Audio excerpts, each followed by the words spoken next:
Welcome to the next module in this course, where we're going to create a temperature converter app. So we're going to build on some of the concepts we've already learnt in the previous sections. In order to do that, we're going to base it, of course, around an app, which is a temperature converter.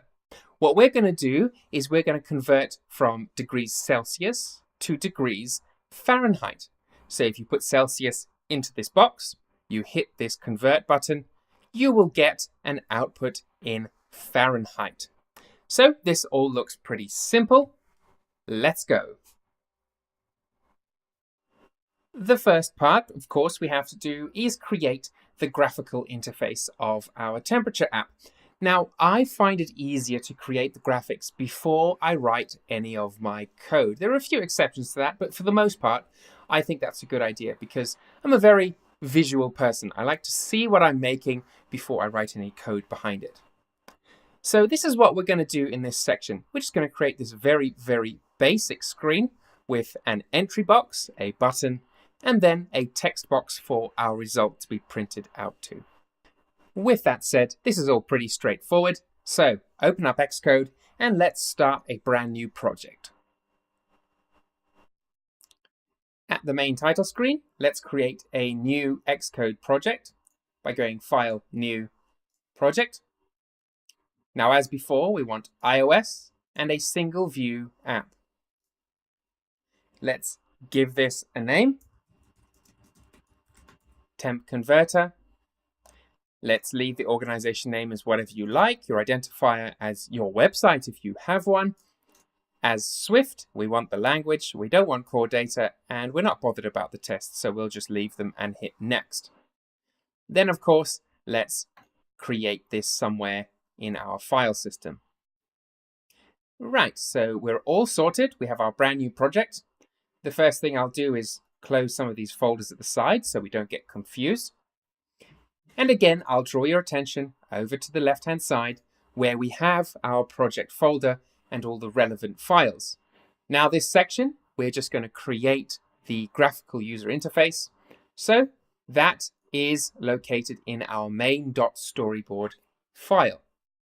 Now the first thing we have to do is give this a nice snazzy background. So you know how to do that from last time.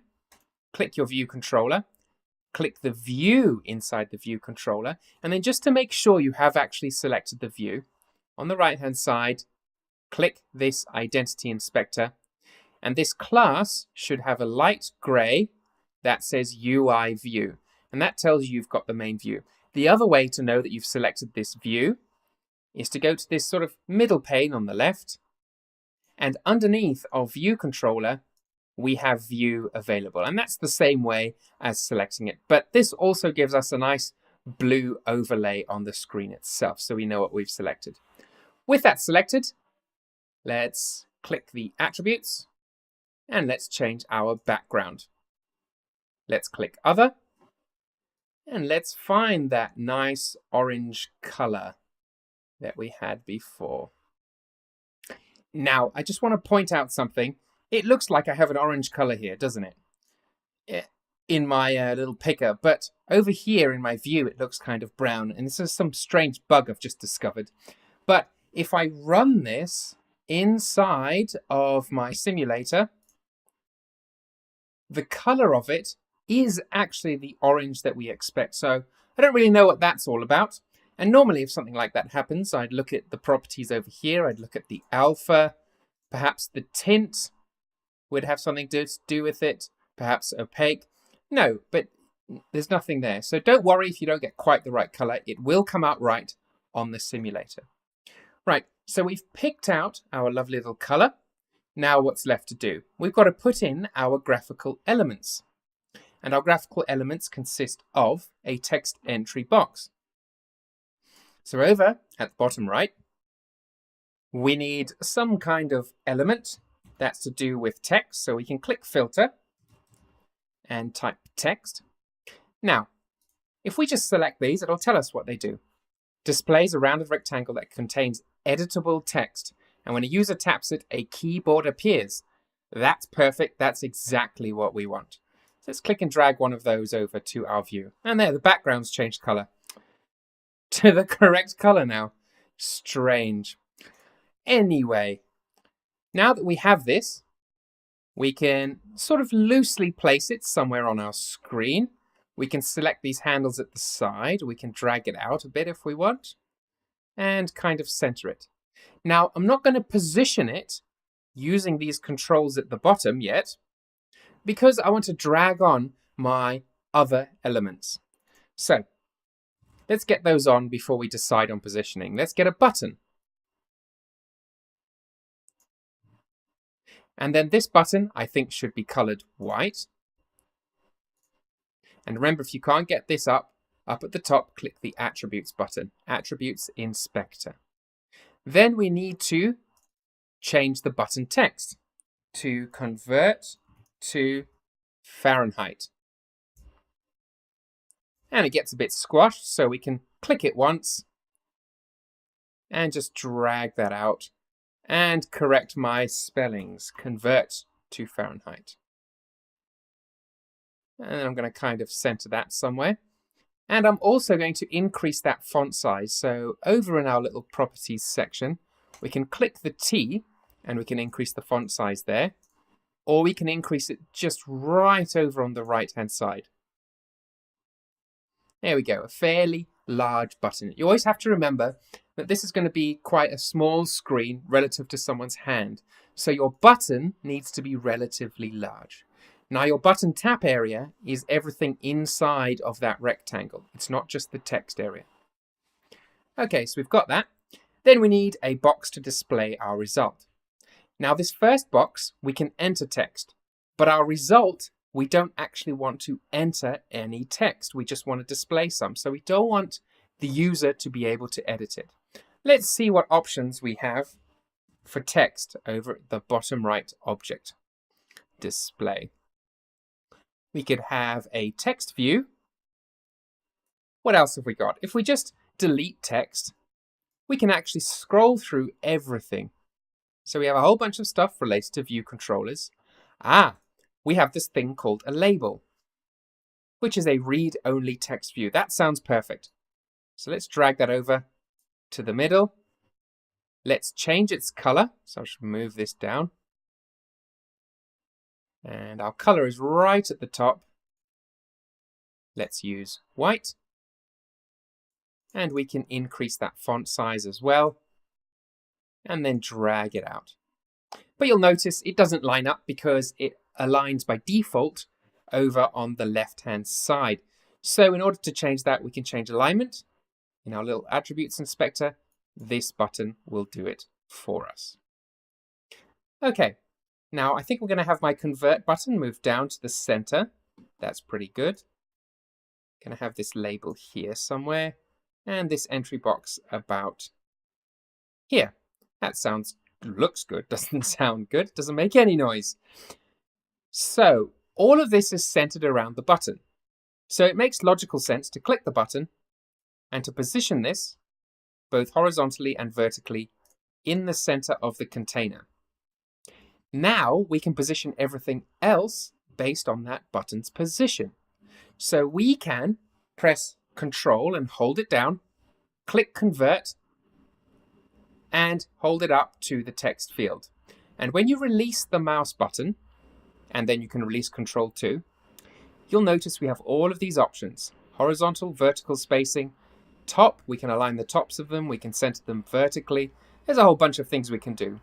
We just want vertical spacing. So if we click that, it will automatically put a constraint in for us. That's the one I've selected there.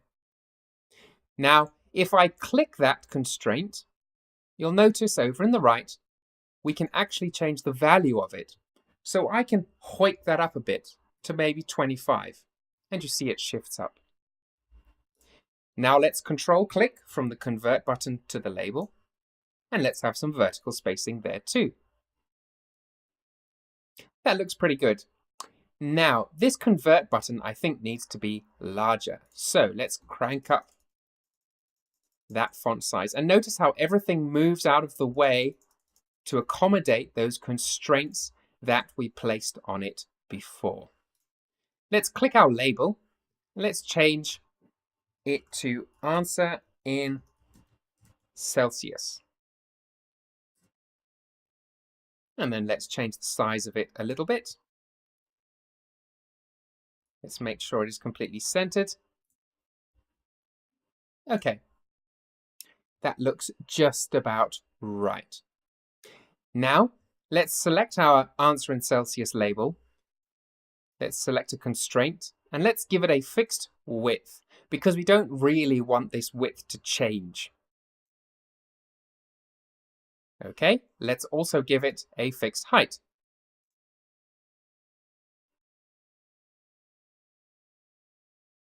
Okay, now you'll notice, just below it, this width is colored red, and I need to deselect it and just select the label for you to see that. There's this red color. That means that this isn't fixed, and that means it can move around, which isn't good. So what we need to do is align this to the center as well, so it's aligned horizontally. So let's select our horizontally in container and add that constraint. And the red goes away. Now it knows where it has to be on screen. Let's do the same for our text entry at the top. Let's select it. Let's give it both a width and a height. And you'll notice that red bar appears because it doesn't know where it is, horizontally speaking. So let's also place that, center horizontally, and the red goes away. Right, so that's all sorted. If we click each item, everything should be blue, and we should have no errors. Sometimes a little warning triangle pops up, but we'll see that later on when I make a mistake somewhere in this course. All right, I think we're in a good place to test it, so let's select one of our simulators. Perhaps I will have an SE this time. Let's hit play and drop that into the simulator just to test out our little display. We can also test out the rotation as we did before, and just whilst we're waiting for it to load, it's a good idea if you test all of your graphical layouts on as many devices as you can, both simulators, real, with rotation, without rotation, etc., because there's lots of little mistakes that can pop up that you can fix right now, that you can ensure they don't pop up when a user has when a user has your app in their hands. Because when that happens, if they get a bad experience, you will get a 1-star review, which obviously sucks, and you will get them even if you're the best developer in the world, but we want to try and avoid those as much as possible. Right, so there's our simulator. Our temperature converter is up.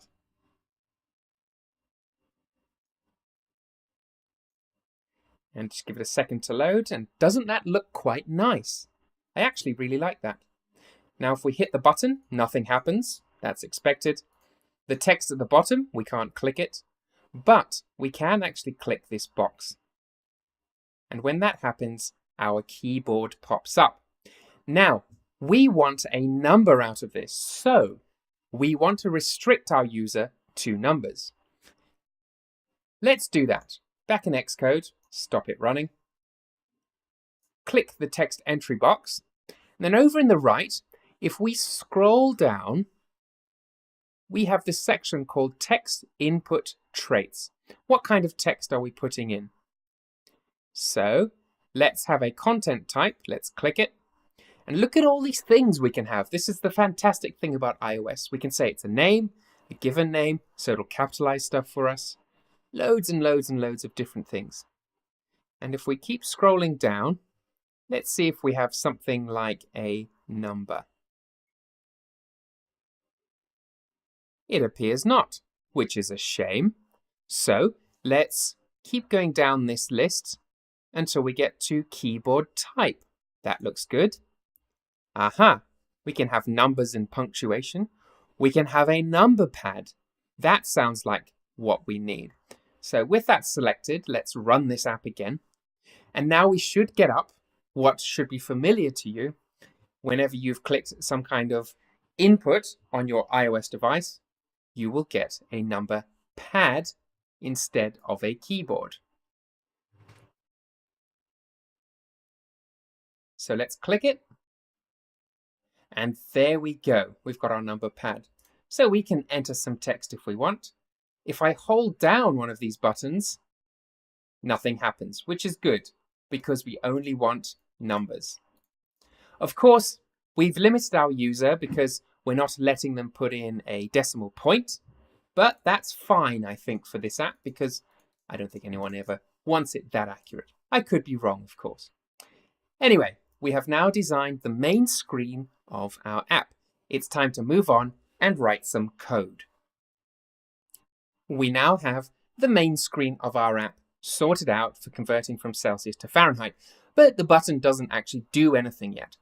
So what we have to do is first of all grab the input from that box, we have to grab the button click action, and we have to output something in the label at the bottom. So let's look at how we connect all of those things to our code. This will seem a bit familiar because it's what we did in the last app creation session where we connected a button to our code, but this time we're connecting a few more elements.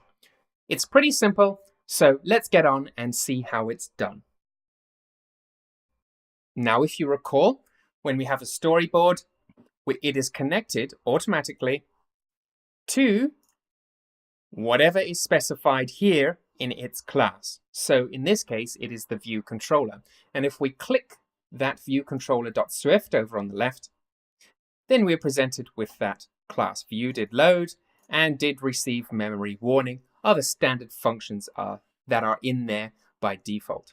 So let's go back to our storyboard and let's connect the two. First of all, let's click these icons at the top right to make a little room. If you have a bigger screen than I do, then you might not have to do that. Let's open the assistant editor, which is these two circles. And that brings the two files side by side. The first thing we have to connect is this input box. So hold down Control, click the box, and drag it over to your file. When you release the mouse button, it gives you some options. You can select this as an outlet. An outlet is simply a reference to that box in that screen on the left. So let's call this something interesting. Let's say entry temp text field. Now this is your first glimpse at how to name things. First we name it as to what it is, but the next thing we do is we actually append the type of thing that it is. So when we're using this later on in code, we know what type of thing it is without having to mess around and look around our file too much. So there's our type, UI text field. You don't have to type UI because text field is good enough for iOS. Now we're going to connect it. Now we have a variable for that item. Okay, perfect. Let's now connect the very bottom label. Click and drag somewhere inside of our file as an outlet. And let's call this answer label. So I've applied the same rule, append it with the item or the type of thing that it is. Let's connect that. Perfect. Now what I'm going to do is I'm going to grab these two lines, I'm going to cut them, and I'm going to put them at the top of the file. Now that should be okay, we shouldn't get any errors, but just to make sure, I'm going to go up to my menu and I'm going to look for something called build, which is under the product menu. And that just simply tries to create your app and make sure there are no errors. And if that succeeds, we're okay moving. We should be okay, he says, crossing his fingers. There we go, we're fine. Now the reason I moved these up to the top is it's kind of programming standard practice. You put all your properties and your variables at the top of your class so you know where to look in future. Because you might have a file that has 1,000 lines of code and you don't want to have to look all the way through for these variables that you're looking for. You just want to look straight at the top. So it's kind of a convention. Do it that way and you'll be fine. The final thing we have to do is our button. So let's click Convert to Fahrenheit, Control click it, and drag it across down here. Now this doesn't have to be at the top because it's an action. It's a button click. So let's have Convert button clicked. And the type is any. You can change that to UI button. I won't explain why that is right now, but later on I will. The event is touch up inside, which is a plain click, and click connect. So now we have our function for the button. So everything is wired up, so to speak. Let's hit product build one more time, and this will tell us that everything works. And if that's true, we can actually send this over to our simulator, hit play,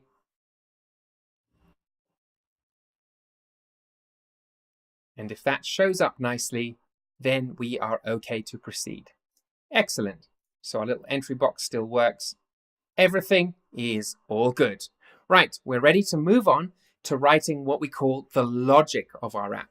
So this is the code that will take our number, it'll convert it to Fahrenheit, and then display it.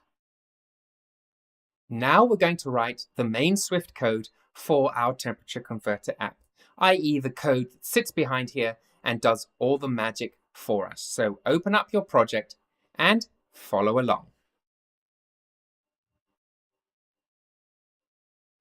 Right, here's our project.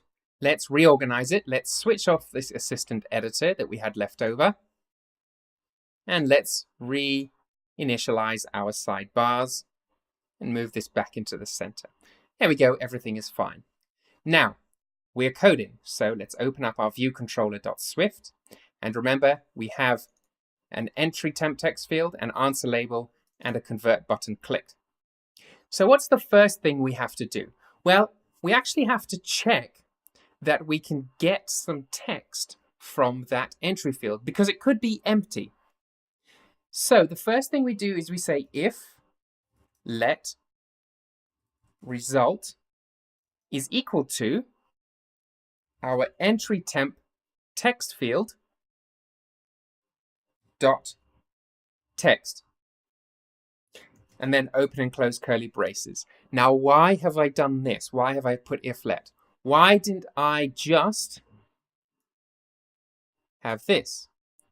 Well, let's click this error and see, or this warning. Result was defined but never used, yada, yada, yada. Okay, fair enough. That doesn't actually tell us what we need to know. I've used this because this text might not actually exist. And I don't mean the text that someone's typed in. I mean the actual property in programming terms. And it's a bit difficult to understand at the moment, but it's always a good idea to check that things exist. And then if they do, we can actually continue. So we've got this text, it exists. We've got a string out of it, because if I go back to this text and I type that again, it tells me this is a string. But look, it's optional. There's a question mark next to string. Remember optionals from when a couple modules back? So there might be text in there, there might not. So let's see. If we get through this if statement, then we want to check if they actually put some text in and not just blank white space. So we want to check if the result is equal to quote, quote, and that means blank because there's nothing between them. So if there is no result, we want to stop processing because it's not a good idea to continue. So we will type return. And what return does is it completely exits out of this. It doesn't carry on processing any of the lines below it. It completely just exits out of this single function. Okay?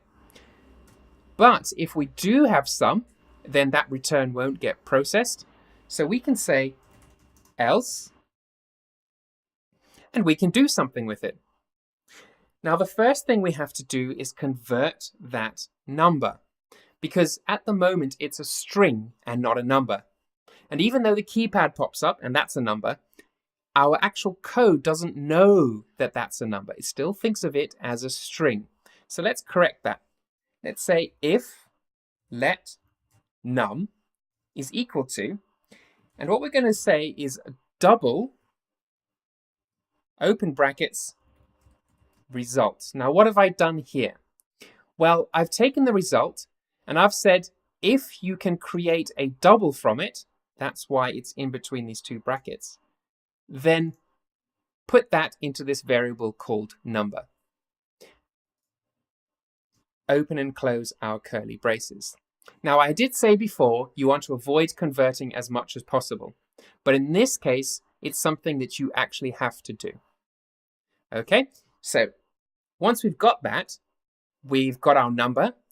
Now we need to convert that number to Fahrenheit. So let output equal to the number times, and asterisk is times. That's above your 8 on most Mac keyboards. Hit Shift 8. And the way you convert to Fahrenheit is by saying 9 divided, that's a /, 5 plus 32 is how you convert to Fahrenheit from Celsius. Perfect, so we have our answer. Where do we put it? Well, we want to put this into our answer label. So, answer label dot text is equal to, and we could just say output, but let's see what Xcode says about that. We have an error because, is that the correct error? It'll change, there we go. Cannot assign value of type double to type string. That means this output is a double, and we're trying to put it into a string, which doesn't work. So we have to cast it to a string again. Okay, so once we run that, we should have our results. Let's save it, and let's hit play.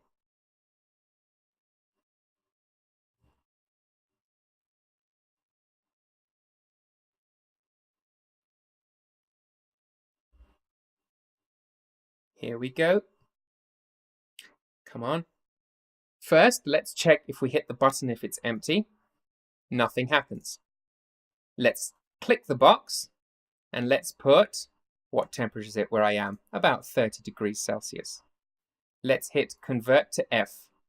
We have 86 Fahrenheit.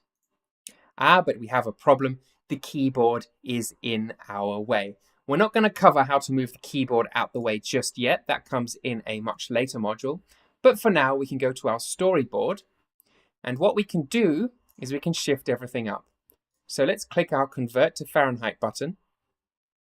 Click this horizontal bar, because ironically, the horizontal is actually spacing it in the y-axis vertically. And if you double click it, you can change its constant. So let's add perhaps 75 to it, or let's actually subtract 75. And that moves everything up. And you can see the beauty of constraints. It moves everything with it. So now if I run this, that should be moved up and our keyboard won't actually get in the way.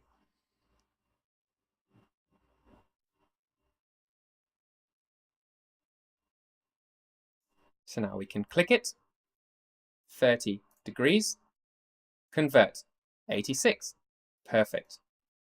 Let's have 50 degrees, convert, 122. So you have a beautifully working temperature converter. Now, in the next section, I'm going to give you just a little tiny assignment, and it's nothing you haven't done before, and it doesn't take very much time. So I'd like you to attempt that next. It's time for a little bit of homework. What I want you to do is to take our app as it stands, and I'd like you to add a little label right up at the top of the screen, right there. And this label is going to be kind of muted. It's not a main feature of our app, but it tells us how many conversions we've performed in that session.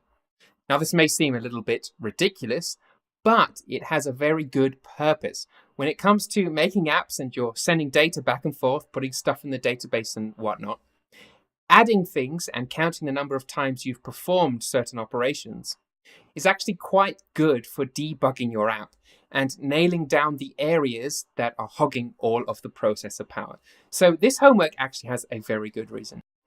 Now, I'm not a meanie, so here are some hints to help you on your way. First of all, you are going to need an integer variable to track the number of clicks. And this is going to be a class level variable. Then you're going to have to add 1 to that integer every time you click the button. And finally, you'll update the display to show the actual number of clicks. So that's it. Good luck and Godspeed. Let's go over the solution to the homework that I set you. If you recall, I wanted you to add a little 1 conversions, 2 conversions, 3 conversions counter at the top left corner of your app that was kind of muted. So let's have a look at my solution. But just before we do, if you have a slightly different solution, that is absolutely fine. In programming, there's no wrong answer as long as it gets the job done in the least lines of code. So if you have a solution that's better than mine, then feel free to post it so all the other students can see. Open up your project and let's have a look at what the solution looks like. Okay, with our storyboard open, the first thing we're going to do is drag in a label, and we're going to position that somewhere near the top left corner. Now, because we've positioned it in the top left, every device has a top left corner, so we don't have to worry so much about positioning. So what we can do in that case is simply 12 and 12 at the top and the left. And that's going to constrain it to the sides of our screen. You can see there are 2 very small labels there. And if I zoom in, you can see that even better. So we've got these 2 little blue constraints. Okay, so that's perfect. Let's click our label. Let's extend it out a little bit.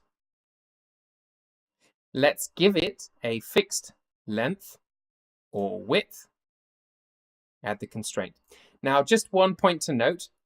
If I edit that width, it says 156. The smallest width iOS device, at least one that you hold in your hand, is 320. So 156 will always fit. We don't have to worry about that. Let's select the label again. And what we can do is set some properties on it. So first of all, we want this color to be kind of a light gray, so it doesn't sort of intrude. The other way of doing this is you can make it sort of dark gray, and you can scroll down to alpha. That's the opacity of it, how easy or hard it is to see through. And by reducing the alpha, you also reduce its visibility. So if we just click off of it, it's now very muted. Perfect. Now let's open our assistant editor. So make some room. And let's click and drag that label into our little row of IB outlets. And let's call this, what should we call this? Button count label. Or perhaps a better name for it is button click. That's much more descriptive. Now, it might seem I'm being a bit pedantic about that naming, but you can imagine if you've got 10 buttons on screen, that naming can actually be quite important for understanding what's going on. So we just want this to be an outlet. Let's simply connect that. Okay, let's turn off the assistant editor and put our bars back in place. And always remember, you don't have to do that if you have a wider screen than I do. But I need a smaller screen so you guys can see what's happening much easier. Right, now it's a bit ugly to have this label there. So I can double click it and I can edit it directly and I can just delete that. Doesn't mean the label has gone. It's still there. There's just no text inside of it. Now, we can do the same with our answer in Celsius whilst we're here. Why not? So we can just simply remove that. So now it looks a little bit neater, a little bit more Apple-y, if you like. Let's edit the view controller and put our functionality into this label. So first of all, I said you needed an integer. So that's simple enough. Var count integer equals 0. So that should be okay. Let's wait for those errors to disappear. There we go. Okay, now we want this count to go up every time our button gets clicked. So we want to look inside our convert button clicked, and we only want to increment it if our convert button actually is clicked and it works. We don't want to add one if we have nothing in our text field, for example. So we know how to add. We can say count plus equals 1. Perfect. Then what we have to do is change our label. But I've got a different solution for you, which we'll get into in a minute. It's quite neat. You'll like it. Okay, so we've added our count. Now we need to change our label. So what's our label called? Button click label. Button click label. We want to change the text of it. And don't forget, we have to convert our count number into a string, or we can't assign it to that text. Okay, so we've got everything there. We're sorted. I'm going to save that. And perhaps we will actually add on a bit of string, plus. And all that plus does when you're talking about strings is it concatenate strings, and that just means put them together. So if you have my name, Grant, and laptop, and you smash them together, they can become one string together. And that's what the plus icon does when it's strings. When it's numbers, plus is actually addition. So we want to add quote, space, conversions. Now mine skipped to the next line, so I'll just move this across so you can see it. Okay, so we're going to save that, and I'm going to run that. And we should get that pretty little label appearing at the top. There we have it. So let's drop something into this little conversion box. 22, convert, we get our temperature, and way at the top we get 1 conversions. Now obviously conversions and 1 doesn't really match, but we'll skip that for now. I'm sure you could fix that if you want. And every time we click it, we get an increase in conversions. If you ask me though, those conversions are a little bit too high. So what we'll do is we'll go back to our storyboard and we'll select the label, which is difficult to do when it's invisible. So you can use this selection tool on the left, and we can go for button click label. And then we can change this distance to perhaps 20 is more sensible. So it'll drop that label a bit for us. And now, what else do we want to do here? I actually don't think we need to do anything else. Everything works as we sort of expect it. But there is one other thing we have to talk about, sort of the elephant in the room. It's this function here. This is quite a large function. There's a lot of stuff going on. Now, look over here. We've got our button clicked, and once we've done that, we've grabbed a number, we've got an answer label, we're outputting that, we're also doing the count. What if we had a different button somewhere else doing the same thing? Well, we'd have to copy this code, which is not a good solution. So what we're going to do is create a separate function to hold some of this code. So let's go down in our class and type func, and let's call this something sensible like update count.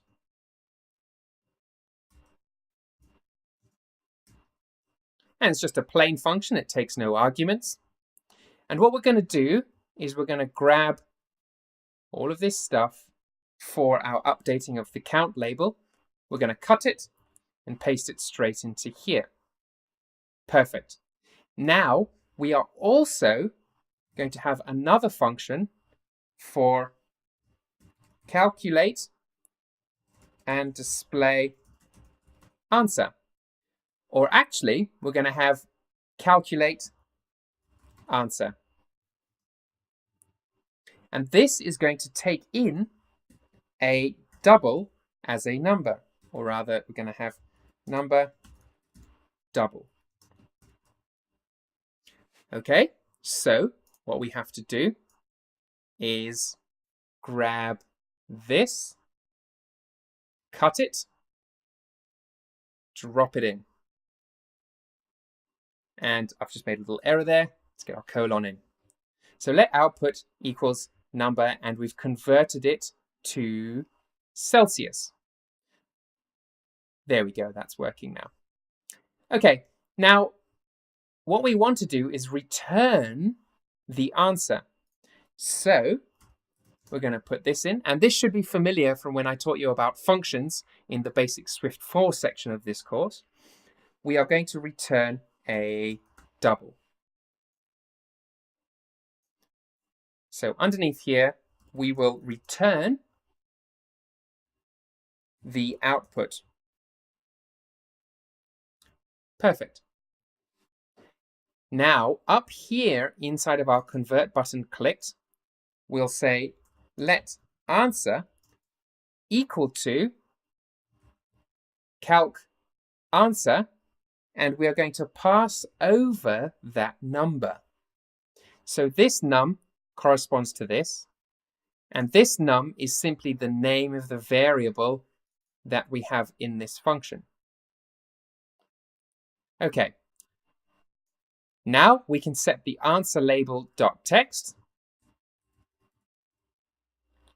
to be a string made from the answer we've just pulled out from our function called calcAnswer. Now, you may be looking at this and going, wow, that's a lot of complexity, and before it was much simpler. That is something that, unfortunately, you have to live with at this early stage in your programming career. Because in programming, if you can make something a function and it makes sense to do so, then you should do that, even if you only have 1 or 2 lines in that function. So for example, here, I wouldn't even have to say let output. What I could say is the following. I could just return that directly. So I've only got 1 line, and you're like, well, why don't you just use the 1 line inside your convert button clicked instead of making an extra 2 lines? The answer is your functions, they can be this simple. Sometimes they're not.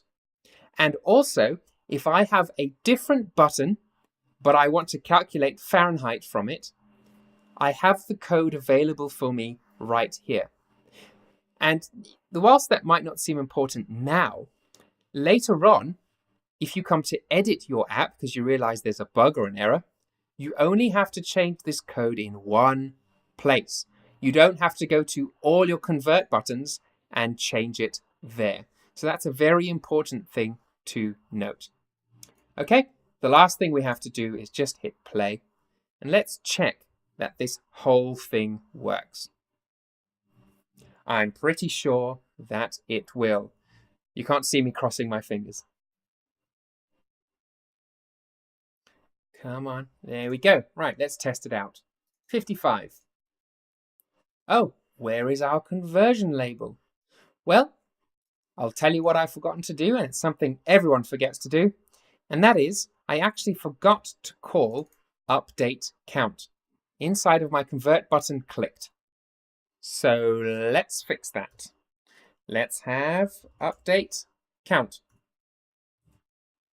Now, let's build and load it up, and we should be good to go. Hopefully. I'm wondering if I should cross my fingers this time, because it didn't work out so good last time. Come on, you can do it.